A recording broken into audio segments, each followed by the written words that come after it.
सभी को। आज हमारा टॉपिक रहेगा दैनिक जीवन में रसायन यानी कि केमिस्ट्री इन एवरीडे लाइफ। दोस्तों, ये टॉपिक जो है वो 9th और 10th के लिए तो इम्पोर्टेंट है ही। इसके अलावा यदि हम लोग बात करें तो रीड लेवल सेकंड साइंस में भी ये टॉपिक जो है वो स्पेशली मेंशन कर रखा है, तो उनके लिए ये टॉपिक बहुत ही इम्पोर्टेंट है। दोस्तों, जैसा कि नाम से पता चल रहा है केमिस्ट्री इन एवरीडे लाइफ यानी कि कुछ ऐसे रसायन, ऐसे केमिकल जिनका हमारे दैनिक जीवन में क्या उपयोग होता है, किस तरीके से वो हमारे लिए यूजफुल होते हैं, और फिर हम उनके बारे में देखेंगे कि इनके क्या क्या गुणधर्म होते हैं और इनकी कौन सी रासायनिक अभिक्रिया होती है और किन किन पदार्थों में ये उपस्थित होते हैं। तो आज हमारे इस टॉपिक के अंदर सबसे पहले पॉइंट की हम लोग बात करेंगे और सबसे पहला पॉइंट हमारा रहेगा अम्ल, या हम बोल सकते हैं एसिड। तो हम लोग एसिड के बारे में डिटेल से जानेंगे। तो सबसे पहले यदि हम एसिड की बात करें, अम्ल की बात करें, तो एसिड को अगर हम सामान्य सिंपल तरीके से एक लाइन के अंदर अगर परिभाषित करें तो एसिड यानी कि ऐसे पदार्थ जो कि स्वाद में कैसे होते हैं, खट्टे होते हैं, उनको हम क्या कह देते हैं, एसिड कह देते हैं, अम्ल कह देते हैं। तो ये हो गई अम्ल की सामान्य परिभाषा। हम आगे ये भी देखेंगे कि हम लोग कैसे निकालेंगे कि ये अम्ल होता है या क्षार होता है, लेकिन अभी हम पहले सामान्य जानकारी से शुरू करेंगे और फिर हम उनके बारे में डिटेल से अध्ययन करेंगे। तो सबसे पहले यदि हम लोग बात करेंगे तो पहला पॉइंट हो जाएगा ऐसे पदार्थ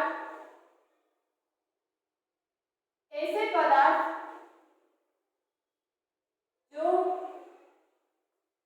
स्वाद में यानी कि टेस्ट में खट्टे होते हैं यानी कि शोर होते हैं,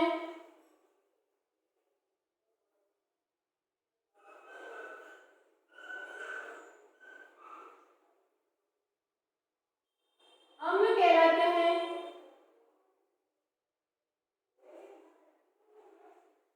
अब यदि हम नेक्स्ट बात करें तो यदि इनके पीएच की बात करें, पीएच के बारे में भी मैं आपको बताऊंगी कि पीएच किसने दिया था और किसी भी पदार्थ का पीएच कितना होने पर वो अम्ल होगा या कितना पीएच होने पर वो क्षार होगा। तो यदि हम अम्ल के पीएच की बात करें तो अम्ल का पीएच जो होता है वो 7 से कम होता है। 7 जो है इसको पीएच का आधार मान रखा है, जिसमें जो पदार्थ होता है वो कैसा होता है, उदासीन होता है। इस पीएच 7 से यदि कम मान होता है तो वो सारे के सारे पदार्थ किस में आते हैं, अम्ल में आते हैं। तो यहाँ पर हम लिख सकते हैं अम्ल का पीएच मान 7 से कम होता है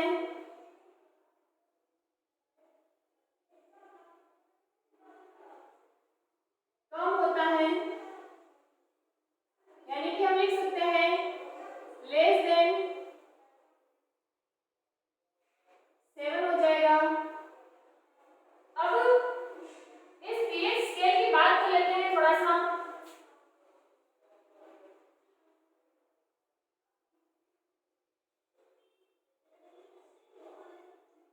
तो ये पीएच स्केल जो है ये बहुत ही इंपॉर्टेंट स्केल होता है। इस स्केल के बारे में बताया था सोरेनसन नामक वैज्ञानिक ने।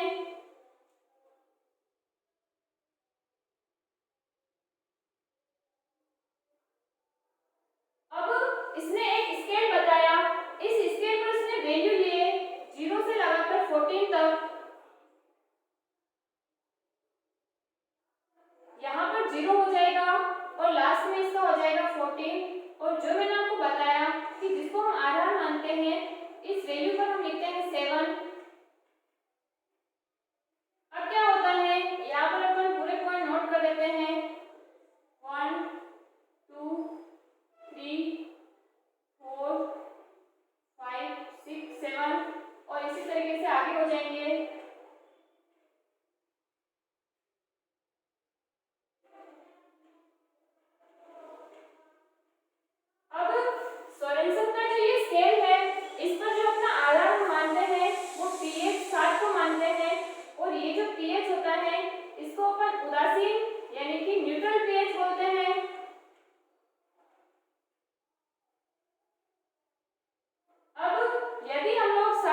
धातु की तरफ जाएंगे तो अम्ल कहलाएंगे, और यदि पीएच वैल्यू 60 से ज्यादा होगी तो ये सारे के सारे क्या हो जाएंगे, क्षार हो जाएंगे। तो यहाँ तक आई होप आपको समझ में आ गया होगा। अब यदि हम बात करें कि अम्ल में क्या होता है कि जैसे जैसे वैल्यू 60 से कम होती जाती है वैसे वैसे उसकी अम्लता बढ़ती जाती है। तो यानी कि इधर जाने पर अम्लता का मान क्या हो जाएगा, बढ़ जाएगा। लेकिन यदि हम बात करें क्षार की तो क्षार में जैसे जैसे अपन 7 से आगे की ओर बढ़ेंगे 8, 9, 11, 14 तक, तो उसमें जैसे जैसे वैल्यू बढ़ता है वैसे वैसे क्षारीयता भी क्या होती है, बढ़ती है। तो आपको ध्यान रखना है कि हमेशा मान बढ़ने पर ही अम्लता और क्षारीयता का मान डिपेंड नहीं करेगा।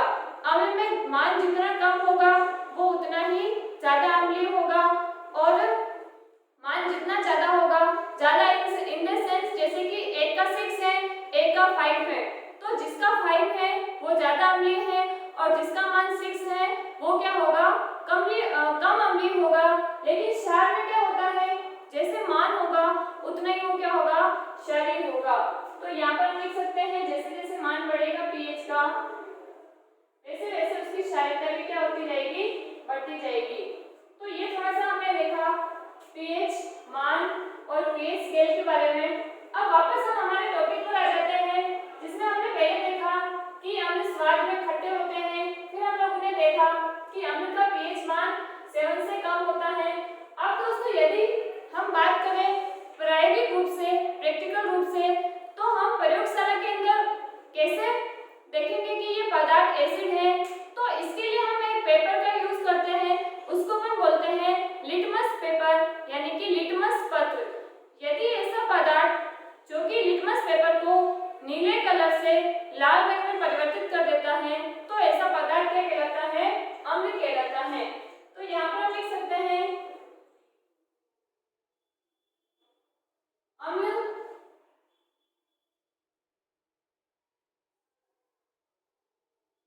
नीले लिटमस पत्र को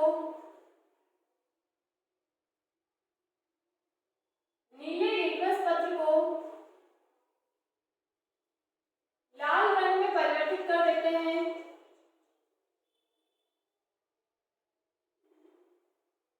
लाल रंग में परिवर्तित कर देते हैं।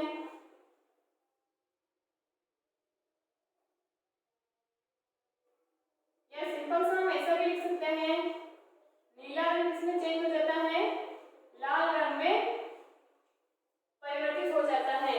तो एक तो हम लोगों ने ये देखा कि लिटमस पेपर का किस प्रकार से कलर जो है वो चेंज हो रहा है। दूसरा हम लोग एक सूचक आता है, इंडिकेटर आता है जिसका नाम होता है मेथिल ऑरेंज। तो मेथिल ऑरेंज भी जो है वो अम्ल उसको किस में कन्वर्ट कर देता है, लाल रंग में परिवर्तित कर देता है। तो हम यहाँ पर लिख सकते हैं अम्ल मेथिल ऑरेंज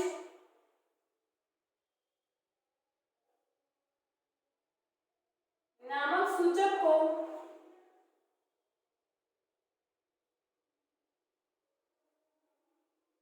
भी लाल रंग में परिवर्तित कर देता है।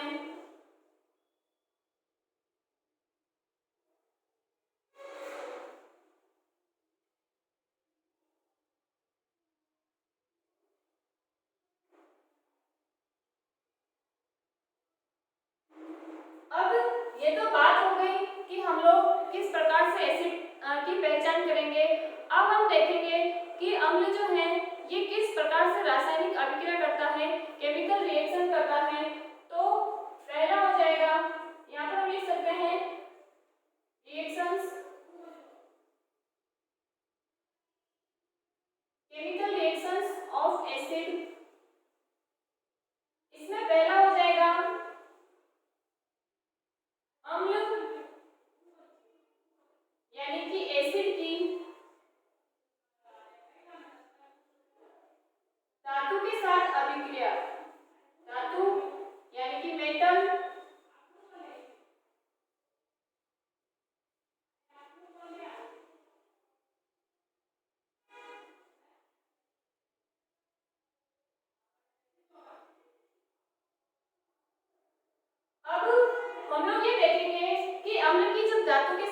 अभिक्रिया करवाई जाती है तो किस प्रकार से रासायनिक अभिक्रिया होती है। तो यहाँ पर हम लोग कोई सा भी एक एसिड ले लेते हैं, जैसे कि यहाँ पर हमने ले लिया हाइड्रोक्लोरिक अम्ल।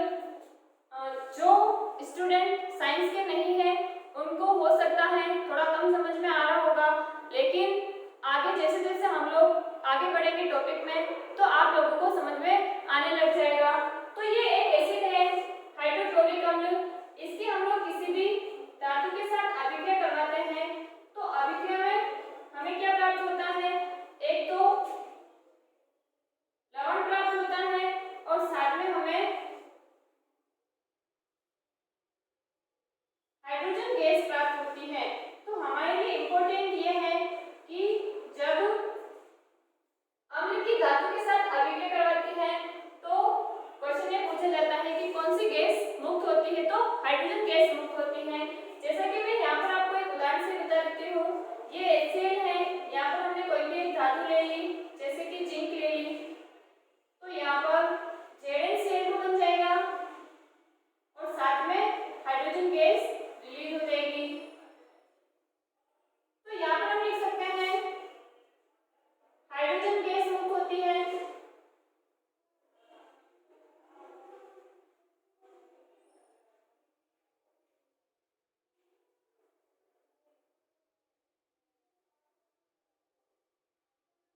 तो आपको अभी ये जो फॉर्मूले कैसे बनते हैं ये साइंस वालों को तो समझ में आ रहा होगा, लेकिन दूसरे बच्चों को समझ में नहीं आ रहा हो तो घबराने की कोई जरूरत नहीं है, आपको आगे समझ में आने लग जाएगा। फिर नेक्स्ट बात करते हैं अम्ल की क्षार के साथ अभिक्रिया। क्षार यानी कि बेस के साथ अभिक्रिया, और ये क्षार क्या होते हैं, अम्ल के बाद हम यही पढ़ेंगे क्षार के बारे में। तो अम्ल की क्षार के साथ अभिक्रिया करवाने पर लवण व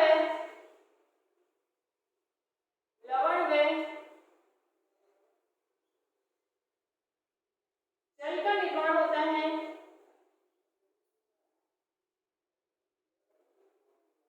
अब इसी को हम लोग रिएक्शन के माध्यम से देखेंगे।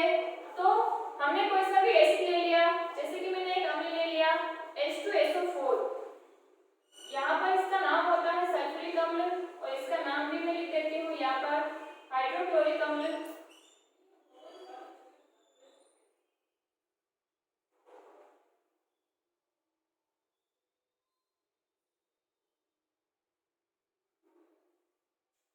और यहाँ पे हमारा हो जाएगा सल्फ्यूरिक अम्ल।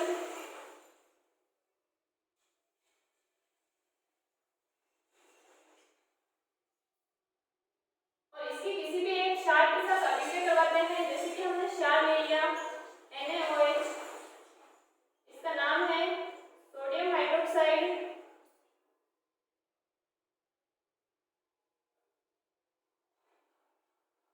अब यहाँ पर अभिक्रिया कैसे होती है, तो देखो अम्ल और क्षार जो होते हैं इसमें क्या होता है, एक धनायन होता है एक ऋणायन होता है। तो एक पदार्थ का धनायन दूसरे पदार्थ के ऋणायन के साथ अभिक्रिया करके क्या बनाते हैं, नए पदार्थ का निर्माण करते हैं। तो यहाँ पर क्या होगा, ये H जो है ये धनायन होता है और OH क्या होता है, ऋणायन होता है। तो ये दोनों अभिक्रिया करके क्या बना देते हैं, जल बना देते हैं। और यहाँ पर ये जो सल्फेट आयन है ये ऋणात्मक होता है और जो सोडियम आयन है ये धनात्मक होता है। तो आपस में अभिक्रिया करके ये बना देते हैं सोडियम सल्फेट, और ये क्या होता है, लवण होता है, साल्ट होता है, इसका नाम हो जाएगा सोडियम सल्फेट।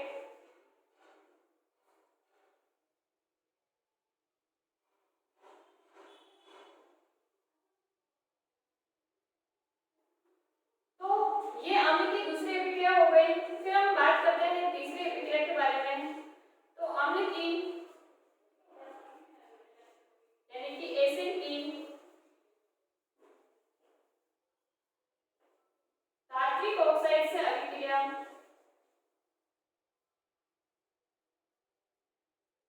धात्विक ऑक्साइड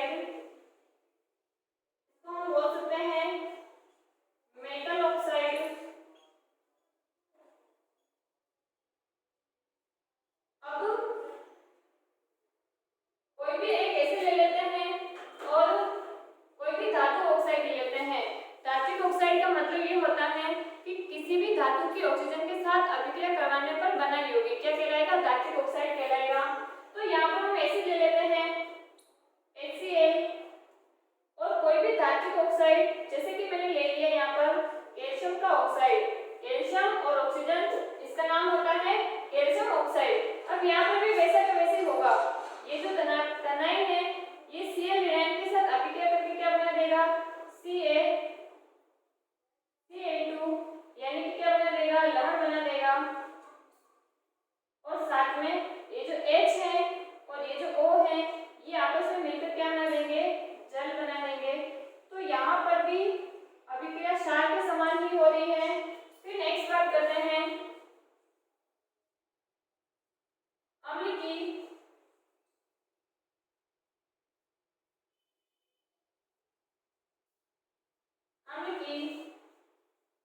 धात्विक कार्बोनेट से अभिक्रिया, ये यहाँ पे क्या था?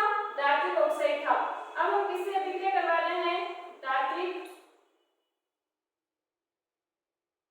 कार्बोनेट के साथ अभिक्रिया।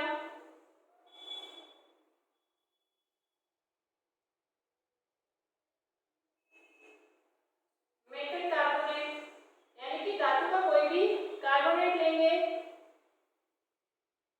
अब यहाँ पर हम एक एसिड ले लेते हैं, जैसे कि हमने एसिड ले लिया HCl, और यहाँ पर हम कोई भी धातु का एक कार्बोनेट ले लेते हैं, जैसे कि हम ले लेते हैं Na2CO3। तो इसका नाम हो जाएगा, ये कार्बोनेट जो होता है ये पूरे के पूरे आयन होते हैं। ये क्या होते हैं? जैसे हम बात करें SO4 तो सल्फेट आयन होता है, इसी तरीके से हम बात करें कार्बोनेट आयन होता है, इसी तरीके से फास्फेट आयन होता है। तो ये क्या होते हैं?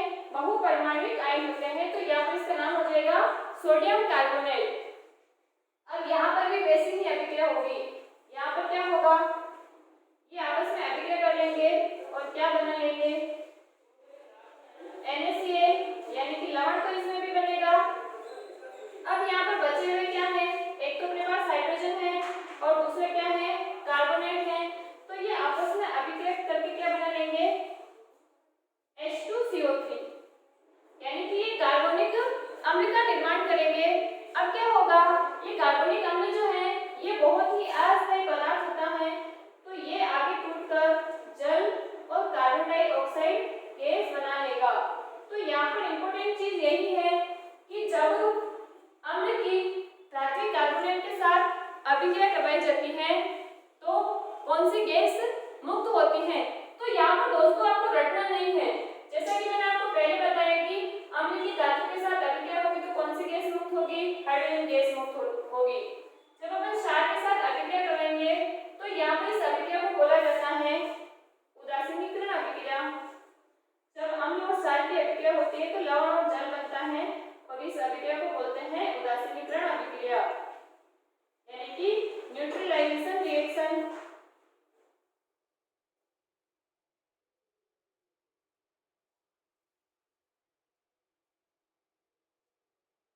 और यहाँ पर किसी भी प्रकार की कोई गैस मुक्त नहीं हो रही है। इसी प्रकार से जब हम अम्ल की धात्विक ऑक्साइड से अभिक्रिया कराएंगे तब भी किसी प्रकार की गैस का निर्माण नहीं होगा। लेकिन जब हम लोग अम्ल की धात्विक कार्बोनेट के साथ अभिक्रिया करवाएंगे तो हमें कौन सी गैस मिलेगी? तो उस गैस का नाम है CO2, यानी कि कार्बन डाइऑक्साइड गैस। अभी यहाँ पर हमारा 2 मिनट का ब्रेक रहेगा।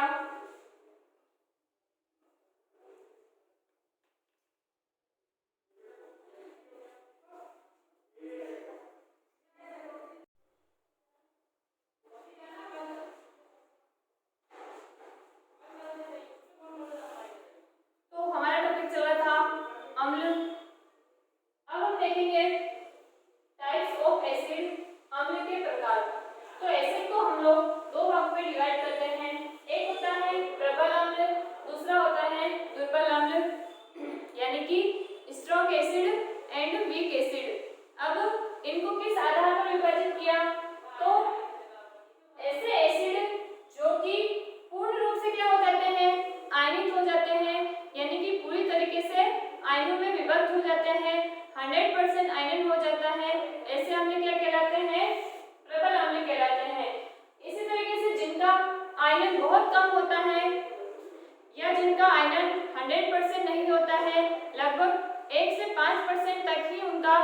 आयनन होता है, बाकी सारा बचा हुआ भाग जो होता है वो अनआयनिक रूप में नॉन आयनाइज्ड फॉर्म में रहता है।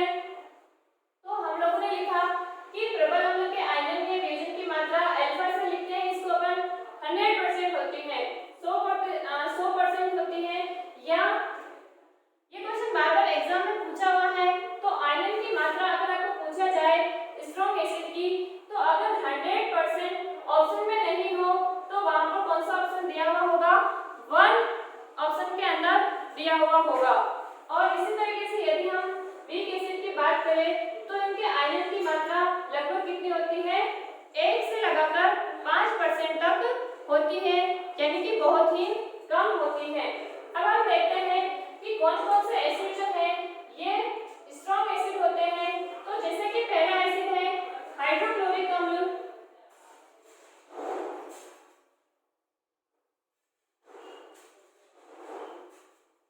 HCl, दूसरा है HNO3, इसका नाम हो जाएगा नाइट्रिक अम्ल,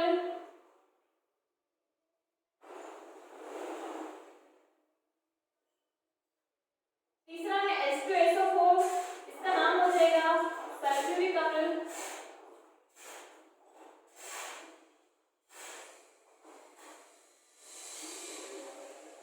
HBr, इसका नाम हो जाएगा हाइड्रोब्रोमिक अम्ल,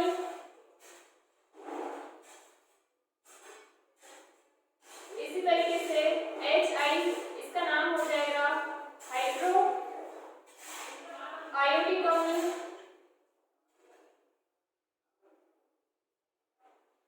तो आपको दोस्तों सिर्फ स्ट्रॉन्ग एसिड के नाम ही याद रखने हैं, इनके अलावा जितने भी एसिड्स होंगे वो सारे के सारे क्या हो जाएंगे, वीक एसिड हो जाएंगे।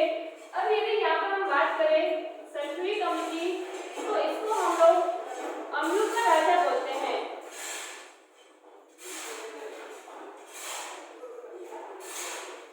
और यहाँ पर जो एसिड होते हैं ये सामान्यतः क्या होते हैं, अकार्बनिक अम्ल होते हैं। आपको यहाँ पर कहीं पर भी कार्बन दिखाई नहीं दे रहा होगा, तो यहाँ पर हम लिख सकते हैं सामान्यतः अकार्बनिक अम्ल। इनऑर्गेनिक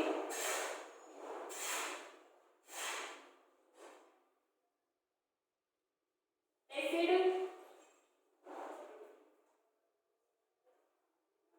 तो ये हमारे हो गए सारे के सारे प्रबल अम्ल। फिर एक इम्पोर्टेंट पॉइंट है इससे रिलेटेड जो भी एग्जाम में पूछा जाता है, और वो ये है कि अम्ल राज्य में क्या क्या उपस्थित होता है या किसका अनुपात कितना होता है। तो यहाँ पर अम्ल राज्य के अंदर एक तो होता है हाइड्रोक्लोरिक अम्ल और दूसरा होता है नाइट्रिक अम्ल। तो इसमें इनका रेशियो होता है 3:1 रेशियो। और ये जो पॉइंट है ये अब हम लोग क्वेश्चन कह सकते हैं, ये बहुत बार एग्जाम्स में पूछा हुआ है।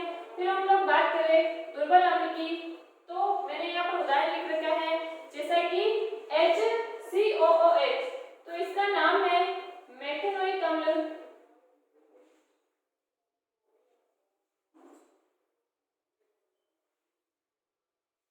ये इसका सामान्य नाम फॉर्मिक अम्ल भी बोल सकते हैं।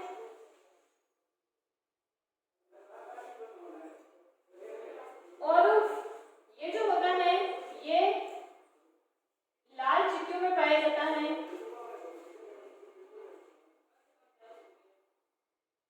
फिर बात करते हैं CH3COOH, तो इसका नाम होता है एसिटिक एसिड।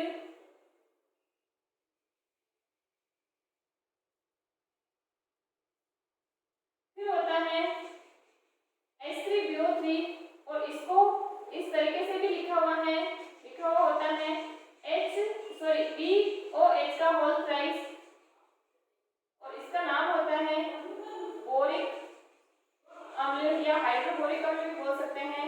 यहाँ पर आपको थोड़ा सा कंफ्यूजन होगा, क्योंकि जब हम देखेंगे अम्ल और क्षार से संबंधित सिद्धांत, तो उस समय आपको हो सकता है इसमें कंफ्यूजन हो, वो भी आगे क्लियर हो जाएगा। फिर इसका नाम हो जाएगा एसिड PO4 फास्फोरिक अम्ल।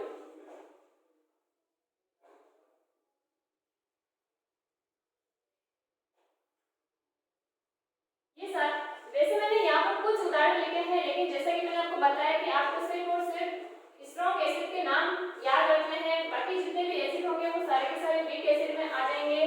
तो यहाँ पर आपको पता चला होगा कि जैसे हमने लिखा मेथेनोइक अम्ल, एसिटिक एसिड, तो सामान्यतः यहाँ पर कौन से अम्ल होते हैं? सामान्यतः ये तो वैसे इनऑर्गेनिक ही है, अकार्बनिक ही है, लेकिन इसमें ज्यादातर कौन से अम्ल होंगे? कार्बनिक अम्ल होंगे। तो यहाँ पर हम लिख सकते हैं सामान्यतः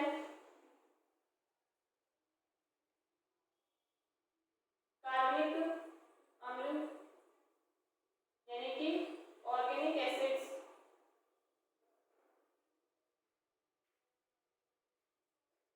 तो यहाँ पर हमारे कंप्लीट होते हैं टाइप्स ऑफ एसिड। तो आज हम लोग यहीं तक पढ़ेंगे। आई होप आप लोगों को यहाँ तक अच्छे से समझ में आया होगा। मैंने जहाँ तक कोशिश है कि डीप में मतलब शुरुआत से लेकर जनरल से लेकर डीप में जहाँ से कंपटीशन एग्जाम के अंदर क्वेश्चन पूछे जाते हैं वहाँ